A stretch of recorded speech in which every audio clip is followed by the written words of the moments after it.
Hey guys, happy Labor Day. And I wanted to, so it's a quick lesson. I was thinking about, I was having a client meeting this morning since we didn't go anywhere. I've been doing house, forgot to squeeze in a couple of client appointments. So I have a meeting in 10 minutes. So I want to try to get this little live done in 8. We'll see how that goes. But anyway, so hopefully you've read the book, The Cash Flow Quadrants. And I want to kind of give you a couple of ways I look at that because I was having a client and so I was running through it again. So I think the book came out in like 99 or 2000. It's a phenomenal book. It's Dad and Rich Dad Poor Dad and Rich Dad's Guide to Investing are like three foundational books that I think you have to read to understand how rich people think. You've got to move out of the what I call the accumulation theory, buy and hold, dollar cost average, and that whole, where I talking about I'm Robin Hood and I'm buying stocks, and you've got to learn how to do with what wealthy people do. But it's just starting with the basics, saving 15, 20% of your income is the beginning of with the other side is the velocity method. And then it's beginning to look for assets to buy and build that generate cash flow. You see, so there's a couple ways to look at. So really, I'm going to highlight them. So the four parts of the quadrant are ease, employees. So we're taught to go to school, get your education, get a good job. So you have a job. Okay. So you're taught to work for money. So if I look away, I got two screens up. But the first lesson in Rich Dad Poor Dad is rich people don't work for money. Now, what does that mean? That just means there's three types of income: earned, passive, and portfolio. So earned is the highest tax. So if you're W-2, you gotta, earn a living, but you want to, as quickly as you can, convert your income to the second type, passive real estate. Like, so if you have a rental property, you don't take FICA, FUTA, Medicare, Social Security out of your rent checks. They don't now, depends on who gets elected, but you know the story. And there's capital gains, which right now is at a lower rate than the earned income rate. Okay, so that's what you're working for. All right, and so then you move to. So I was with Tom Wheelwright a couple summers ago in Scottsdale, Arizona. He says, "Listen, these people pay on average 40% of their income to taxes. Now, believe it or not, even though you get some advantages like having a home-based business." But self-employed people pay 60. Why is that? Because they have to pay. See, if you hire other people, you've got to pay your employees. You have to pay their taxes that you're withholding, but you have to pay the employer part of their tax. So employers are subsidizing tax, and you got to pay the payroll people to administer all this kind of stuff. So when people talking about, people got to earn a living wage. No, you have to improve your skills. That's why you don't make any damn money. All right. And so what happens is you actually cause higher unemployment because labor is a cost. So if you raise the cost for something, demand goes down, and there's a lot of costs, a lot of liability, a lot of just expense in hiring people. So if you hire somebody as a business owner, your job, if you're a business owner listening, your job is you're not in the business of creating jobs. Employees help you expand your business, and they are an asset. So if I got to pay you $15 an hour, you need to be making me 30 or more. Okay, just for me to afford to pay you and do your health insurance and leverage your expertise and your time. Okay, so that is how the game works. So what a lot of people do is they'll say, another great book is the E-Myth. So Michael Gerber says most people have an entrepreneurial seizure and they become an S. So they're self-employed. The S stands for Superman, meaning you do everything, a rugged individualist, and you own a job.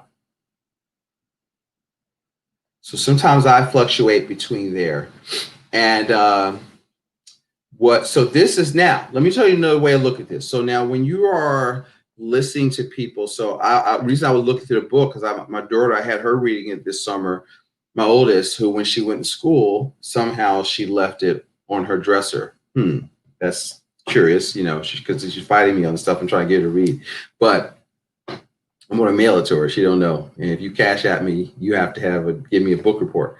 So, but the thing is, when you look at this, you've got to say what. So when I hear people talk, and I was telling her, I said, listen, when you're talking to people, there's also a mentality that goes with each side of the quadrant. So a business owner owns a system that works. They hire people, they run a business. They're basically living, without a net. They are the check writers to other people. Okay, so that is a certain mindset mentality. And then the I is the investor. Okay, and really good. So Buffett is really Warren Buffett is an I. But what does he invest in? Does he buy stocks? No, he invests in Bs, good businesses that throw off. His whole goal is cash flow. He doesn't invest for capital gains or buying and holding or the rule of 72, all that stuff that y'all get suckered into doing. And see, so the thing is, I like, for example, network marketing because that is a bridge to get you from here to here. You got to learn how to sell. Then you're going to learn how to build a team. So that gets you here where you've got leveraged income. And eventually, if you start saving and putting that money to work, you can become an I. So it doesn't, a lot of people want to jump from here to here because tax wise, these people pay 40, 60 right now. Tax wise, these people pay 20 and these people pay 0 taxes. Well, why is that? Because the tax system favors the people on this side of the quadrant. So it just is. Our tax system is built for wage earners and business owners. So, the most important thing is to learn the game. Don't hate the player, hate the game. So you've got to look at that.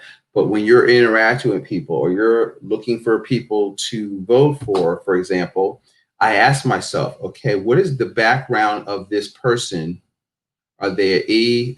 Have they been in government all their life and never, earned the honest day of living, never had to write a check, never had to make payroll? One time I got in an argument with this person. I was running for lieutenant governor of Delaware, and she was talking about all these greedy corporations. I said, listen, y'all think that, what did I tell her? Payroll comes out of some magic direct deposit machine out of the sky because you see all these big buildings downtown.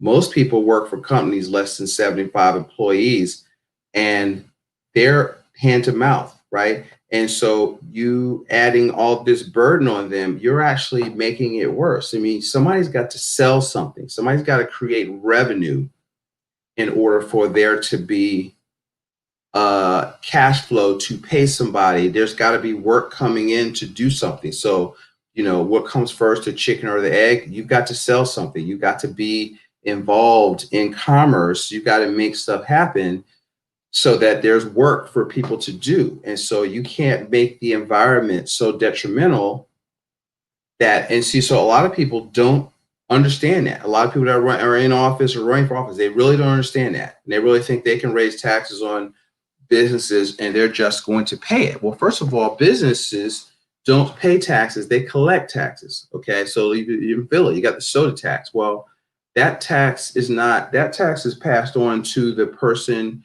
the poor people you say you want to help. They're paying for that at the register, where you're hurting the business, especially they're buying less sugary products, but are they good for you? No, they're not good for you, but that's not the government's job. If you're grown and you want to buy that. So as a business owner, I've put my capital up. I've got a $1,200 a month lease. I've got debts. I've got $5,000 in inventory. And you're messing up my business or something you don't know anything about. So, when you're talking to people, sometimes I don't even feel like being bothered. I know where they're coming from.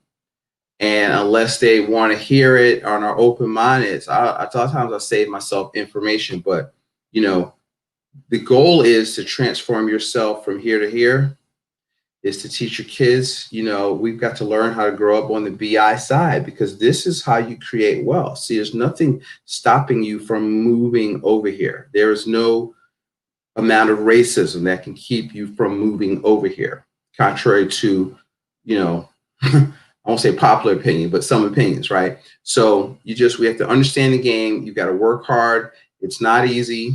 And that's the problem. See, opportunity is disguised as work. But I think that, looking at that, I use this model to analyze people I meet so I know where they're coming from, where they want to go, how their thought process works, and it determines whether I want to work with them as a client, if I feel I can help them, if they're open to help, if I want to work with them in business.